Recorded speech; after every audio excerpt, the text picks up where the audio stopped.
If you look at a lot of people's badges who are on the top leaderboards of events, you'll notice this come up. This is the Rogue Feats torch, and you get these after getting achievements for getting Rogue Feats, but there's actually another secret badge that you can get for beating Rogue Legends that not a lot of people know about, so let's take a look at it. It's right there. It's the Rogue Legends completion badge, so today I'm going to show you how to get that and the best tips and tricks to grind it super fast. So you get this by getting all of the achievements in Rogue Legends, and there are not a lot of them, but some of them are super hard. I first saw this when someone on Reddit posted it, and I didn't know it existed, and I didn't really care about these Rogue Legends feats, so I decided to grind all of them, and I found a lot of tips and tricks. The original person did it in a super slow and inconvenient way, but there's ways that you can do things a lot faster, so I'll show them to you in case you want to know them, and if you're interested in the channel, there's a cool little bonus thing at the end of this video that you might like, so you can check that out or skip to the end. And if you want to get the Rogue Legends, I'll just plug my code because I like money. It's Chomp. Use it in the shop if you're going to buy anything.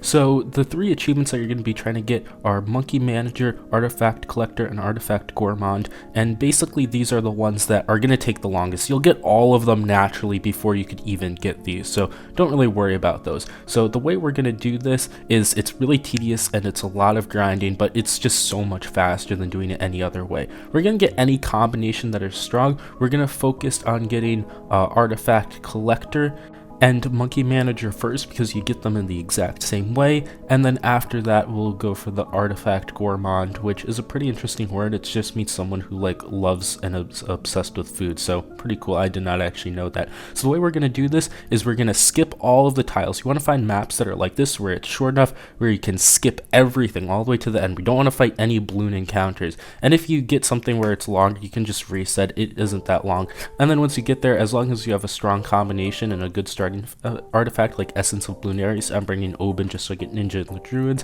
we can take down the boss just fine, unless it's Dread Bloon. I typically just skip Dread Bloon. Then once we get there, we can pick our Insta Monkey, and along the way as we open chests, we can extract an artifact, and that will get you towards all the Insta Monkeys and the artifacts, and eventually you should get all of them.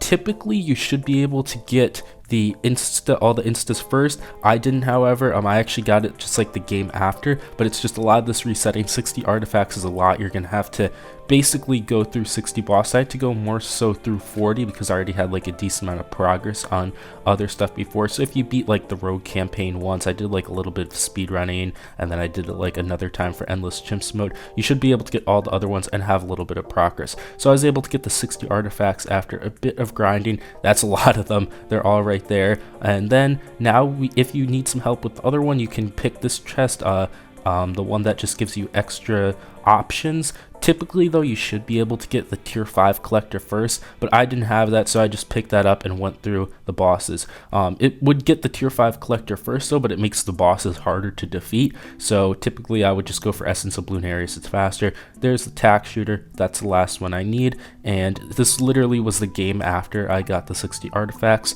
We got the Monkey Manager, which is pretty cool. So there's one last achievement, and this one's the grindiest of them all, and this is Artifact Gourmand, which basically is getting 1,000 artifacts. That's a lot, and there's a faster way to do this, so I'm going to show that to you right now. So we skip up, we get the Zeely Cat, which basically gives you a legendary artifact to start, so we can start with 2 legendary artifacts and trade. We're doing the same thing where we skip everything, open up every chest, but we don't even fight the boss. There's literally going to be no Bloon fightings for the next about 2 hours. So it's literally just skipping through this, picking up chests, getting campfires to heal. Then we go to this merchant, throw everything in the merchant, grab 4 artifacts, trade, and we picked up basically 6 to 12 artifacts per game. It takes about like a minute and a half to run, so yeah, do the math based on how much you need. You need 1,000 artifacts. It's a lot of this. This is only a small section of the time lapse. I was sitting here for about 1.5 hours because I actually had a decent amount of progress from before. Once you get that, you get the completionist achievement. So yeah, that's from getting everything. Again, the first ones, like all the other artifacts besides the last 3, you should get naturally just before you can even get those, and then you get this on the badge. Is it worth it? For most people, probably not, but if you're a completionist, you can get the badge. It looks pretty cool, and there's actually a glitch where you can duplicate these badges. But anyways, on for something special. I have another cool little clip of me just doing a guitar solo. It's for I Don't Love You by MCR, and enjoy it.